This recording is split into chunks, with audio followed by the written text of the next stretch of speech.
Subscribe कीजिए tribal India TV को और लेटेस्ट अपडेट के लिए बेल आइकन कीजिए। धन्यवाद। जोहार, नमस्कार। ट्रैवल इंडिया टीवी में आप सभी सम्मानित दर्शकों का स्वागत है।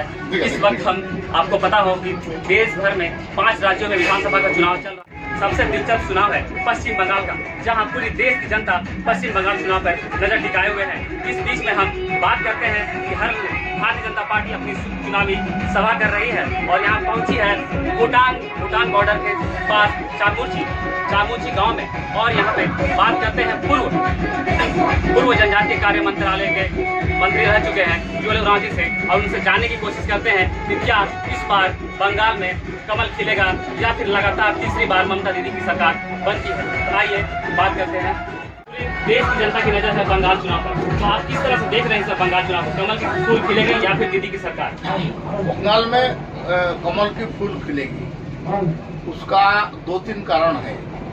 एक तो है कि दीदी अपना जो वादा की थी कि मैं लंदन जैसा बनाऊंगा कलकत्ता को, वो तो हुआ नहीं। आपका ये जो वाम मोर्चा वाले जैसा दादागिरी गुंडागिरी और मंथली कलेक्शन करते थे, उसमें से निजात दूंगा, उससे मैं मुक्ति दिलाऊंगा, ऐसा जो बताई थी वो हुआ नहीं। उससे ज्यादा उगाई हुआ, उससे ज्यादा कटमनी चल रहा है। और पहले जैसे पुलिस वाम मोर्चा का समय में न्याय अन्याय ये कुछ नहीं देखता था, वो केवल पार्टी वाले क्या चाहते हैं वही देखता था। अभी भी वही हो रहा है, तो इसलिए इसको परिवर्तन हो। आप पूर्व जनजातीय कार्य मंत्री भी रह चुके हैं, तो आप आदिवासियों को अच्छी तरह समझते हैं और ये इस क्षेत्र में आदिवासी तो क्या लगता है भारतीय जनता पार्टी की सरकार आती है तो आदिवासियों का विकास कैसे होगा? देखिए, आपका अटल बिहारी वाजपेयी ने पहला बार जनजातीय कार्य मंत्रालय 50 साल इंडिपेंडेंट के बाद बना। तो एक तो है कि किसी को समझ में नहीं आता था कि ट्राइबल क्या है, क्या उनका समस्या है। ये अटल बिहारी वाजपेयी भारतीय जनता पार्टी को ही समझ में आए कि ट्राइबल क्या है, इसलिए अलग से जनजातीय मंत्रालय बनाया, मंत्री बनाया, मेरे को कैबिनेट मिनिस्टर, उसके साथ national commission for schedule tribe बनाया। आप national ST finance and development corporation, जिसका थ्रू में जनजाति को सस्ते दर में उनको कर्ज मिले, लोन दिया जाए और उनका बेनिफिट हो। उसके साथ साथ आप ये जो ट्राइफेड जो बंधन है, ट्राइबल का प्रोडक्ट है, वो अनेक दाम में जो बिकता था उसको कैसे अच्छा मार्केटिंग मिले, इसके लिए ट्राइफेड बना है। उसके साथ साथ अभी प्रधानमंत्री जो नरेंद्र मोदी जी का आने के बाद एकलव्य मॉडल रेसिडेंशियल स्कूल जो पहले से ऑर्डर का समय से स्कीम चालू था, उसको व्यापक कर दिया है। हर ब्लॉक में एक बनेगा, 20,000 का पॉपुलेशन से ज़्यादा जहाँ है। और ऐसे बहुत सारे एकलव्य मॉडल रेसिडेंशियल स्कूल बनेगा जो कि केंद्रीय विद्यालय समूह जैसा होगा, आपका जवाहर नवोदय विद्यालय समूह जैसा होगा। तो इसके कारण क्या है ना, ट्राइबल में एजुकेशन बढ़ रहा है। 6 क्लास से 12 क्लास तक फ्री में एजुकेशन मिलेगा उनको, खाने पीने रहने और ये सब का उसको मिलेगा। ये चाय बागान में सबसे ज़्यादा जनजाति काम करते हैं, लेकिन उनका जो बेसिक फैसिलिटी, उनका मकान बनाना, उनका रोड रास्ता पानी बिजली उस एरिया में करना, ये नहीं होने देते हैं। तो ये भी राज्य सरकार ममता बनर्जी कुछ नहीं कर पाई। अभी 1000 करोड़ का घोषणा किया है, तो 1000 करोड़ का जो पैकेज है ये जनजातियों के लिए बहुत बड़ा फायदेमंद होगा, ये बहुत बढ़िया फायदा का उनका होगा। लेकिन उसको लागू करने के लिए भी राज्य सरकार चाहिए।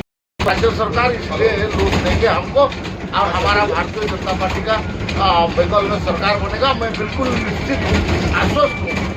लास्ट टाइम हम लोग एक सीट खाली बाजारी घाट हम लोग जीते, लेकिन इस एरिया के हम लोग अभी 35 से ज़्यादा हम जीतेंगे, ऐसा मैं दावा करता हूँ। क्या लगता है कि चाय बागान के मजदूरों को काफी समस्या है और इस वक्त केंद्र में मोदी जी की सरकार है, अगर बंगाल में भाजपा का कमल खिलता है तो क्या लगता है कि चाय बागान के जो समस्या है उनका निदान हो जाएगा? निश्चित होगा। 1-2 तो ऑलरेडी भारत सरकार ने निर्णय कर चुका है, बोल चुका है राज्य सरकार को कि प्रधानमंत्री आवास योजना और ये जो इलेक्ट्रिफिकेशन और ये जो आपका शौचालय बनाना, जो स्वच्छ भारत मिशन, ये सब चाय बागान में भी लागू हो, इस एरिया में लागू हो, इसको बोल चुके हैं। और लेकिन राज्य सरकार उसका कोई नोटिफिकेशन नहीं निकाल रहा है और उसके बारे में कोई कार्रवाई नहीं कर रहा है। हमारा सरकार आने से इसको हम लोग करवाएंगे और यहाँ का जो पिछड़ा जनजाति है, सबसे गरीब जनजाति है चाय बागान में, इनको हम न्याय देंगे। क्या लगता है कि 10 साल लगभग 34 साल यहाँ सीपीआई की सरकार रही है और 10 साल बीजेपी की सरकार रही है, तो क्या लगता है 34 साल और 10 साल की कार्यकाल को आप कैसे देखते हैं? नहीं, ये तो बहुत ही माने लूट टू मार का सरकार था।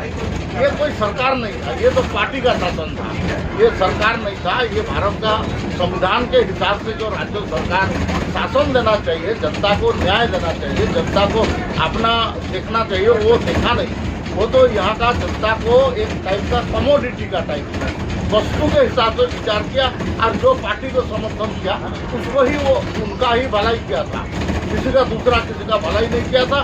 सेम काम ममता बनर्जी भी कर रही है और वही कर रहा है, इसलिए यहाँ से सरकार जाने का तय है।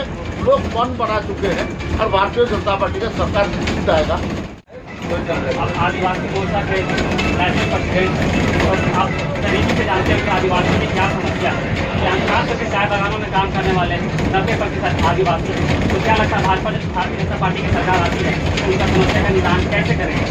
निश्चित रूप से देश भर में आदिवासियों की समस्या आज़ादी के बाद से कई प्रकार की समस्याओं से जूझना पड़ रहा है। आज बंगाल की बात करें तो यहाँ भी हमारे आदिवासी भाई बहन जो है इस चाय बागान के क्षेत्र में सैकड़ों वर्ष पहले से आकर के यहाँ अपने रोजगार के लिए चाय बागान में काम करते हैं, लेकिन इनसे तो यहाँ लोगों ने बहुत काम लिया, लेकिन इनकी चिंता आज तक किसी ने नहीं की। और ख़ास करके बंगाल गवर्नमेंट को करना चाहिए, ये तो बिल्कुल ही नहीं। देश में अगर आदिवासियों के लिए किसी ने सोचा तो भारतीय जनता पार्टी और उनके उस समय के तत्कालीन नेता, देश के तत्कालीन प्रधानमंत्री स्वर्गीय अटल बिहारी वाजपेयी ने इस बात को समझा और आदिवासी मंत्रालय का गठन किया और पहला मंत्री देश के जो हमारे माननीय जुएल उरांव जी थे उनको मंत्री बनाया गया। तब से कई प्रकार की योजनाएं प्रारंभ की गई, लेकिन इस बंगाल में कम्युनिस्ट और तृणमूल की सरकार होने के कारण केंद्र की योजना को यहाँ पर लागू नहीं किया, जिसके कारण यहाँ जो है चाय बागान के क्षेत्रों में चाहे नेपाली हो, गोरखा हो, आदिवासी हो, सबकी स्थिति बदतर है। आज हमारे देश के यशस्वी प्रधानमंत्री आदरणीय नरेंद्र भाई मोदी जी ने कहा है कि हम जो है बंगाल के चाय बागान में रहने वाले क्षेत्र के सारे लोगों के लिए मैं विकास करूंगा। उसके लिए 1000 करोड़ का वह घोषणा किया है और साथ ही जो यहाँ जो मजदूरी के रूप में काम करने वाले भाई बहनों को 350 डेली वेजेस का पेमेंट होगा। इस प्रकार से हमारी सरकार ने घोषणा की और निश्चित रूप से वर्षों से यहाँ इस प्रकार से जो है प्रताड़ित होने जैसा इस क्षेत्र में रह रहे हमारे आदिवासी भाई बहन, उनका विकास भारतीय जनता पार्टी ही करेगी। इसलिए इन सारे बातों को ध्यान में रख कर के इस बार बंगाल के अंदर सभी वर्ग के लोग ने देखा कि यहाँ इस राज्य में तुष्टीकरण और तानाशाही, अराजकता, निरंकुश सरकार को हटा करके भारतीय जनता पार्टी की सरकार स्थापित करना है। इसलिए चारों तरफ से पूरा माहौल है कि अब की बार भाजपा सरकार, यानी जय भाजपा, जय भाजपा, विजय भाजपा के मंत्र को लेकर के यहाँ की जनता इस चुनाव में लगी हुई है। इन सारी बातों को देख करके ममता दीदी को लग रहा है कि अब मेरा क्या होगा, इसलिए बोल रही है कि खेला होवे। लेकिन हमारे प्रधानमंत्री जी बोले कि अब खेला होवे ना है, अब विकास होवे, विकास, और इस विकास से ही कल्याण हो सकता है। इसीलिए हमारे यहाँ भारतीय जनता पार्टी के प्रत्याशी हैं, उसका जीत सुनिश्चित है, ऐसा दिखाई दे रहा है। टीएमसी का कहना है कि असम में भी, अगर चाय बागानों की बात करें तो असम में भी भाजपा की सरकार है, तो वहाँ पर चाय बागान के मजदूरों को लेकर कितना विकास किया गया? निश्चित रूप से वहाँ हमारी सरकार होने के बाद में बहुत सारे विकास हुए हैं। वहाँ की रोड बनना शुरू हो गया है, वहाँ जो है प्रधानमंत्री आवास मिलना शुरू हो गया है, वहाँ जो है अभी नया जो जल नल योजना है वो भी प्रारंभ हो गया है। ये वर्षों वर्षों से लोग उपेक्षित छोड़ दिया था, कुछ हुआ नहीं था।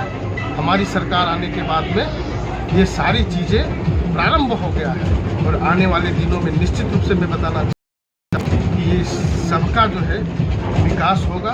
हमारा मंत्र ही है सबका साथ, सबका विकास और सबका विश्वास के साथ।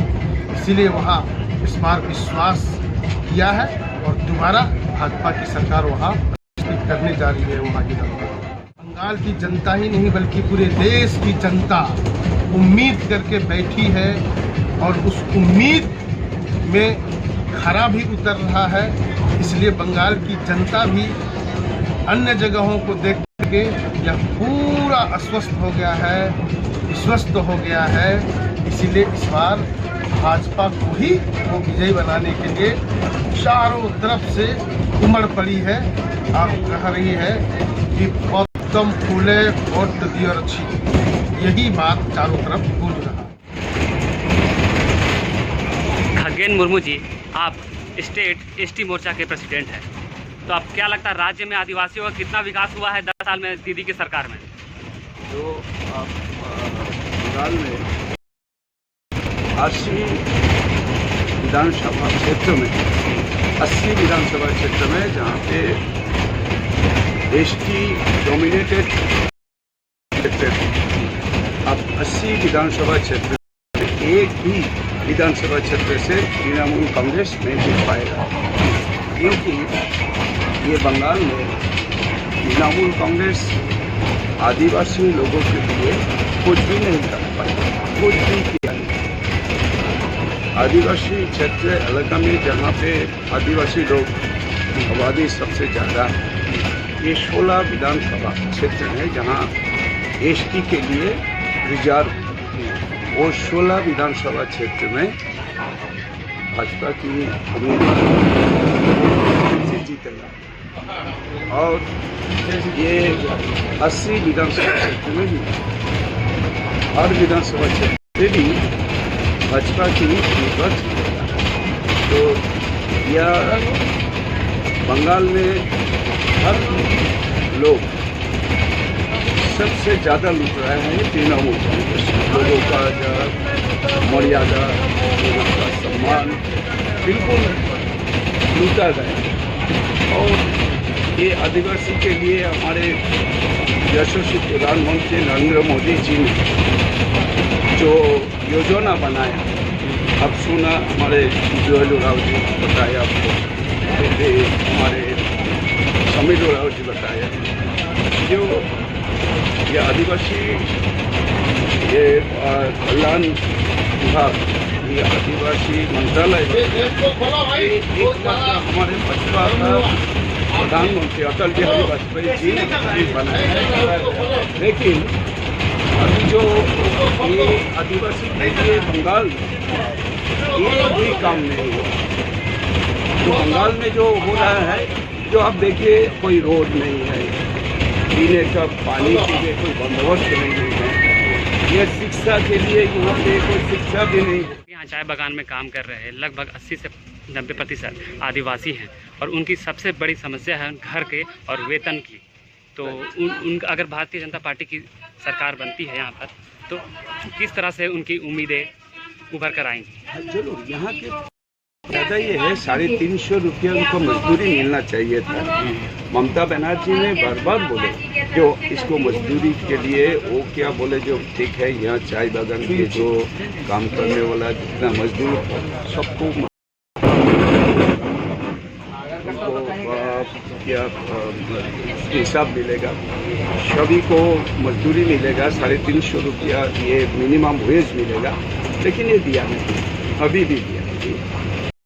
ये ट्राइबल लोग के लिए या चाय बागान में रहने वाला जो मजदूर है उनके लिए तो कुछ नहीं कर रहा था ज़्यादा है। क्योंकि लोग अगर उनको तनख्वाह मिल जाएगा, ज़्यादा उनको सब कुछ मिल जाएगा, तो तृणमूल कांग्रेस को कोई वोट नहीं देगा, इसीलिए नहीं कर रहा। तो भाजपा की सरकार होगी तो जरूर यहाँ का मिनिमम वेज जो मिलना था वो मिलेगा। सारे खबरों से अपडेट रहने के लिए आप हमारे फेसबुक पेज को लाइक और फॉलो करना ना भूलें। साथ ही साथ आप हमारे यूट्यूब चैनल को सब्सक्राइब करें और आप हमें इंस्टाग्राम पे फॉलो भी कर सकते हैं। और भी खबरों से अपडेट रहने के लिए आप विजिट करें www.rivalindiatv.com।